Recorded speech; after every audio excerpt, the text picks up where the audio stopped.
Hey guys, it's Kyle, Bennett at HardOCP.com, and today what we're showing you is the XSPC Razor Waterblock for the GTX 1080 Ti, and they sent me the Chrome model, so it's going to be kind of hard to shoot. It's going to be hard to focus because it's going to try to focus on what's being reflected in here. I'd have preferred to have the black one for this, but no biggie. So this water block is an all copper water block on the back. It is nickel plated through and through. The front plate, which you can see right here, is aluminum construction, and it is chrome plated. This there's actually no places in the block that actually where anything aluminum touches the flow path. It has a universal flow path, being that you can bring water in this way and across the micro fins. Let me see if I can show you those micro fins a little bit closer. They're 0.35 millimeter micro fins. There you go, that's a good shot of it there. So they're very, very small micro fins, and everything looks tremendously well done on this. The flow comes either in here, across the micro fins, over the ram and back out, or this way. Would probably be way I would set it up would be to come across the GPU first, so it gets maximum cooling. So obviously you can see already how this picks up fingerprints. So it's going to be one of those things you want to keep clean, and it is extraordinarily good looking when it gets clean. So what we're going to do is we're going to install this. I'm going to do a few test fits on it first to see how what kind of mating surface we get between our GPU and with our TIM that we're using, to make sure that that's going to go okay. Then we'll fit up our pads, and then we'll get on into getting it installed. One thing I forgot to mention was that the flow plate, the cover to the flow plate in here, is actually tempered glass, which I think is a first in the industry, and XSPC says they have a patent on this. This allows for, obviously, you would never have any micro fractures in tempered glass over time. It's 4 millimeter tempered glass. It is pretty thick, so it's tempered glass. It should last a heck of a lot longer, and obviously it'd be scratch resistant to acrylic. Seems to be pretty tough as well. So the upside there is we didn't break it, and I picked it up and I'm looking at it and I'm trying to see if we marked it any at all, and I can't see even where I scratched it with a regular screwdriver here.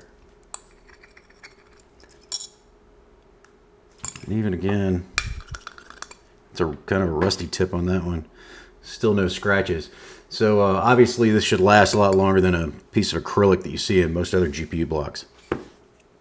Before you start working with the card, when you take the stock cooler off, it kind of leaves your I/O plate here. It's still attached, but it's kind of flimsy, because there were two cooler mounts here where this where the I/O plate was fastened directly to the cooler. So what you want to do is take two of the screws out of the kit, come these little nuts, and we want to fix the back plate.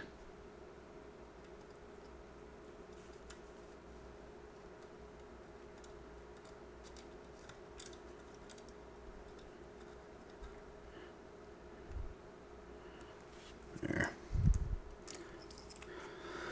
One on that side.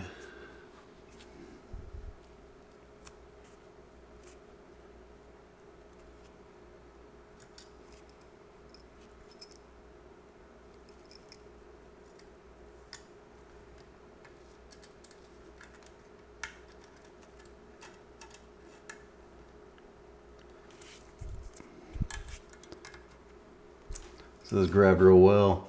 Now our I/O plate's nice and solid.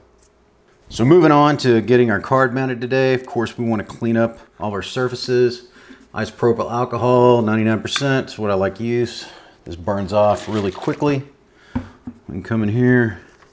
I've already done a clean on this, so it's just kind of a secondary one to remind you on camera to make sure this gets done well. Get all your RAM modules, get all of your capacitors there, get all your chokes, then come back and get your MOSFETs back behind the chokes.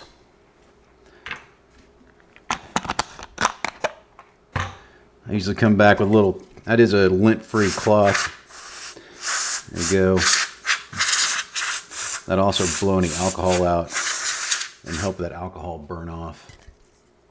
So we got that done. So we're going to do our first test mount. We're not going to use the included TIM that came with it. We are using ProLimitech PK1. It's 10.2 watts rated for thermal conductivity.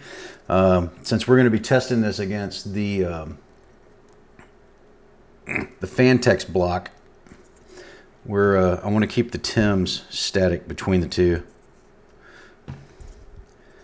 So I'm going to show you this. This should work well.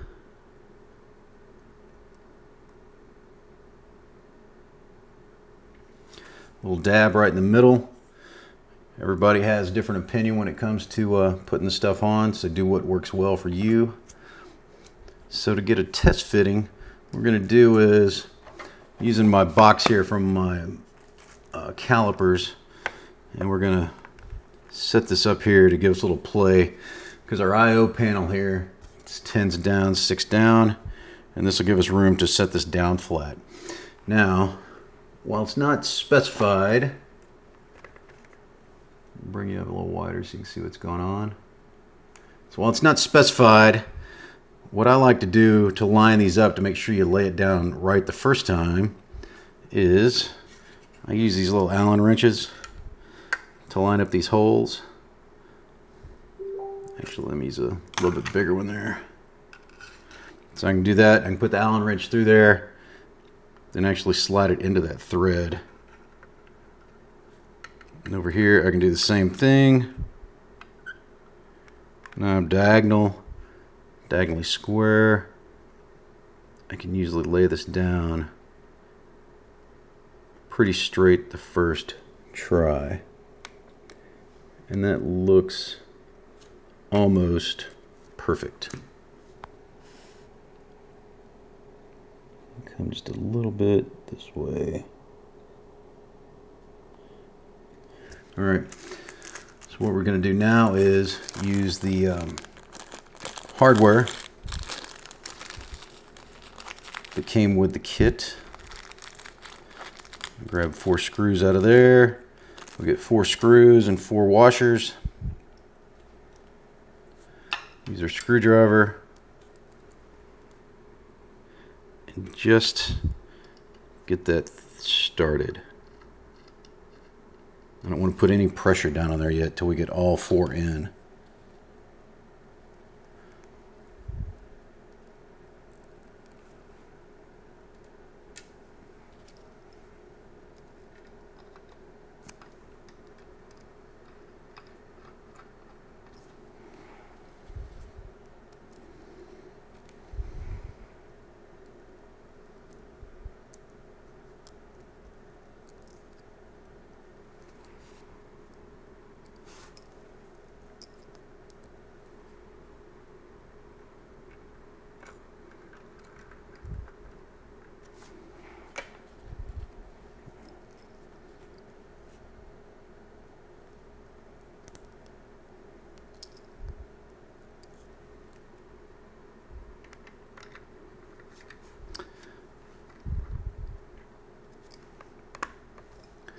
Okay, so we've got all 4 of our screws started.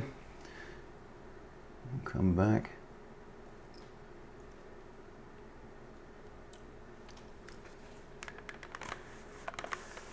There we go. I'm going to come back till they just touch.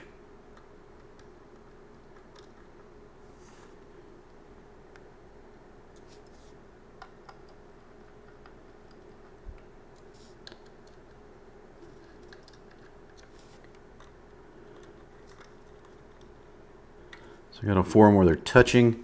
I'm going to start doing a quarter turn on all of them.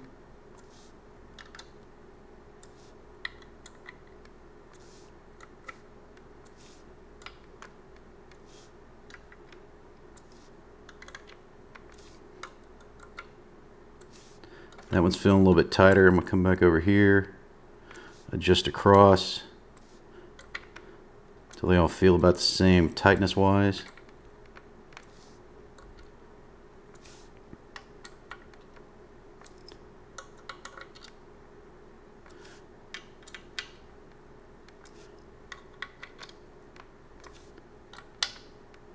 Okay, these all feel like they're screwed all the way in. I wouldn't flop around the card much because it's only being held by that, but obviously we can come back now and check our mate. Now, we'd get better flow if we'd used heat on this, but this should give us an idea of how well our TIM is going to work on its application.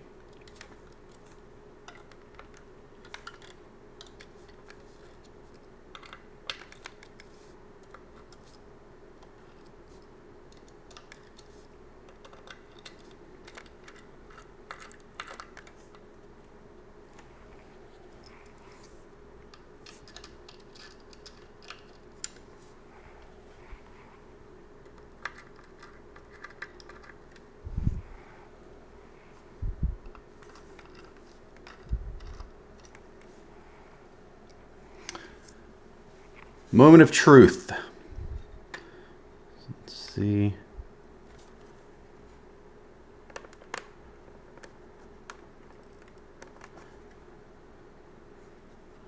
She's down on there. There we go. That's good. We had a good vacuum in there. So let's look. I'll bring you in tight. Well, I think that looks pretty good.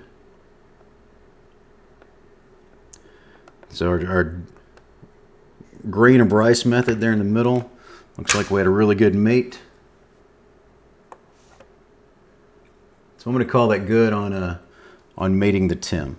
So we're getting our card cleaned up again after we test fitted the GPU. Make sure TIM was going to mate properly. That looked great.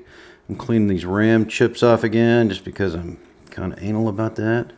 And what we're going to do now is we're going to lay down our thermal pads and make sure that those test fit well too. Obviously, you should be grounded before touching any of this. All right, so what we're going to do here, we're looking at the kit. So here's the kit that comes with the 1080 Ti XSPC Razor Waterblock. So we have one very thin gray, one thicker blue, another thicker blue, another thicker blue, and a smaller gray thermal pad. And then what we have in the kit is we have these pads for the RAM. So I've seen this done nicer. We'll make do with this. I think once we get, see, they're not cut on this side at all, and they're not cut all the way through on that side. Okay, I'd rather seen this done in a strip. This is going to make it a little more difficult. I like taking those off one at a time, but we'll see how it goes. So going back in to get my blue nitrile gloves on so I wouldn't get any finger oils on these, I inadvertently placed them all and left the camera off. So I've taken them off again the best I can without tearing them up to show you laying these down, but it was just a jackass move on my part. So these are all square. So you generally just want to make sure you kind of center it over there and tamp it down a little bit, but you do not want to compress it because you want the block to be what compresses it.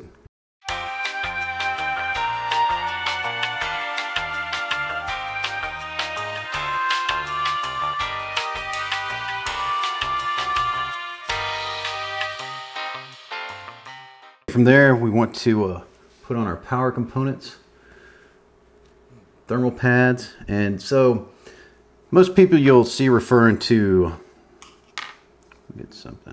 most people you'll see referring to these as VRMs. These are actually capacitors. Those aren't actually VRMs. The whole module here of the capacitors, the chokes, and the MOSFETs make up the VRM. But a lot of people do call these VRMs. I'm not sure why. So our next job is to lay down a strip on the VRM. Our strip came in two different pieces. And I cut it to size just a little bit.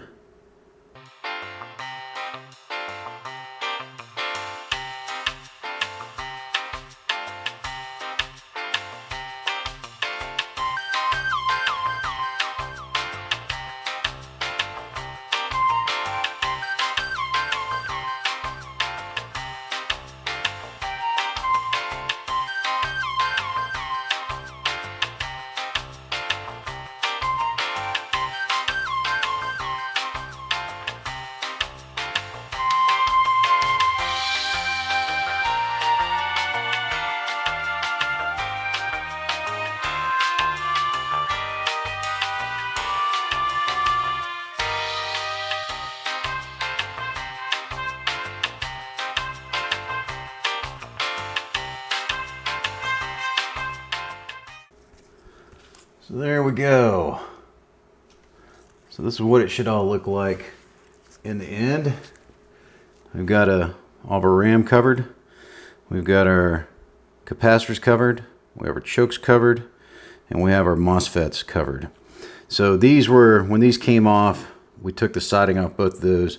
I need to get the siding off the rest of these so we'd have adhesive sticking up. So to do that, I'm going to bring down the magnifying glass and use these needle nose tip pliers, make everything a lot easier.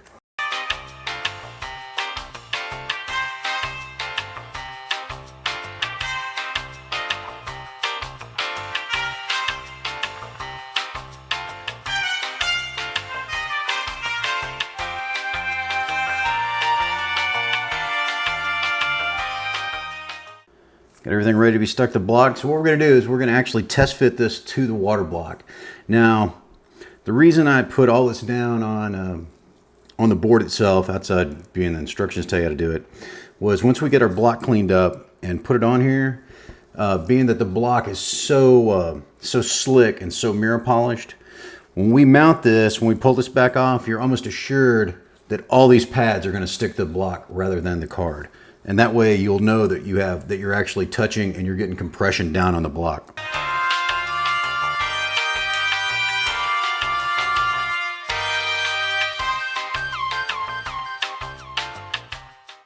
So all of our holes look good. So what we're going to do, like I said, this is a test fit. So we're going to go through all 1, 2, 3, 4, 5, 6, 7, 8, 9, 10, 11 screws. We're going to screw all these down. Then I'm going to release them. We're going to take them back off. Then we're going to check and see how the compression on the pads look.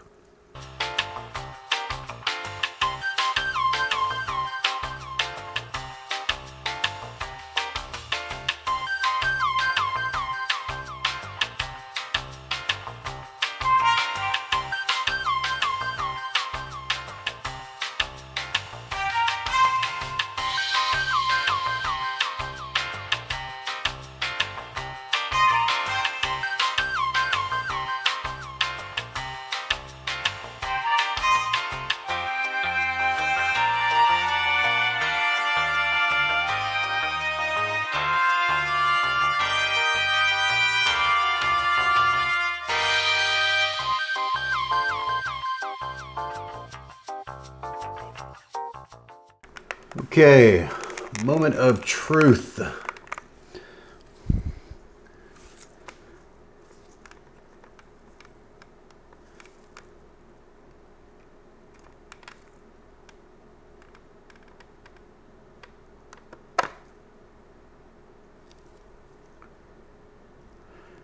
Voila.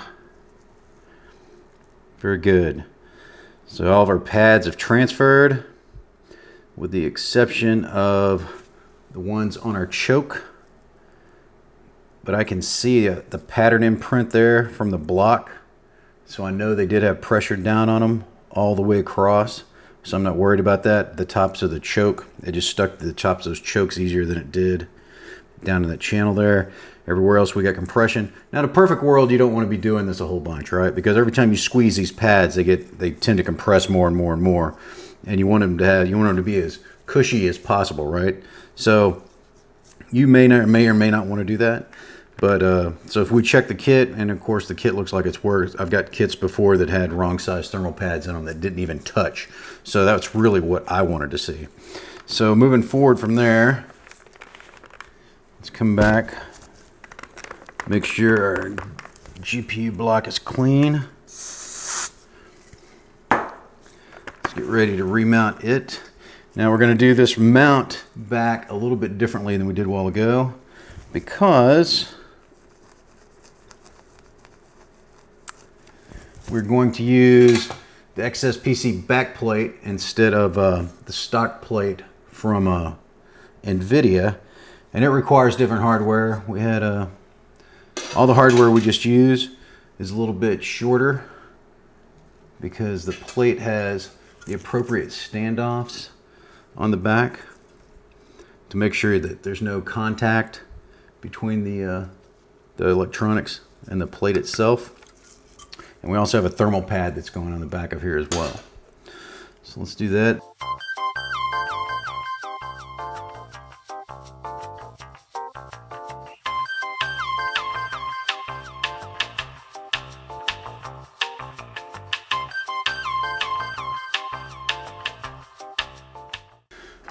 So our back plate has a thermal pad as well.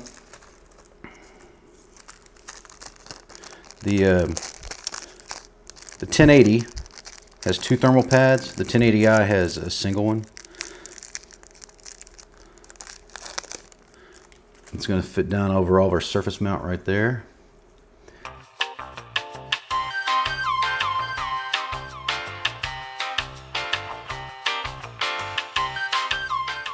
So obviously our back plate lines up like this. So if you see, you do have this little contact patch for the 1080 Ti. Then for both of them, you would have another IC down here for the 1080.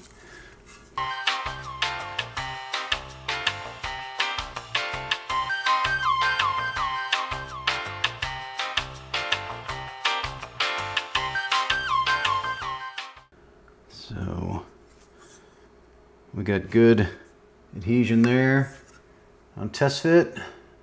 Well, there we go. Like you use a piece of bubble gum.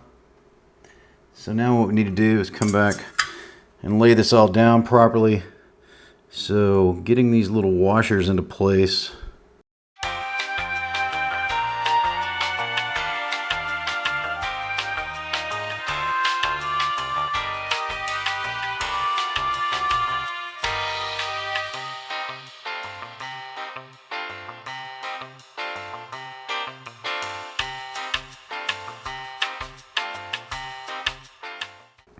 Okay, so we got our washers down, test fit our back plate. At first I was thinking that the washers went on the outside of the screws, but obviously that's wrong.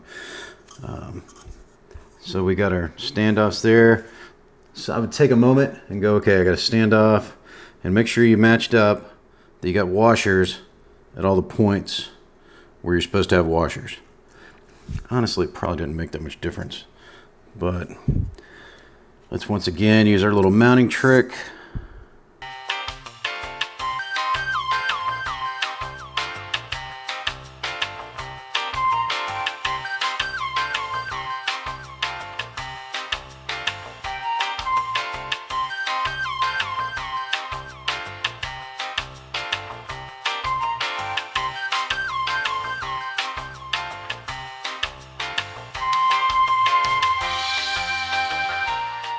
So we have all of our screws in place all around the board or the block. So we want to take the four that are across our GPU mount and take our time and make sure we bring these all down evenly.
So there it is, our full build on our XSPC Razor block for GTX 1080 Titan or 1080 Ti. You can see we're already picking up fingerprints.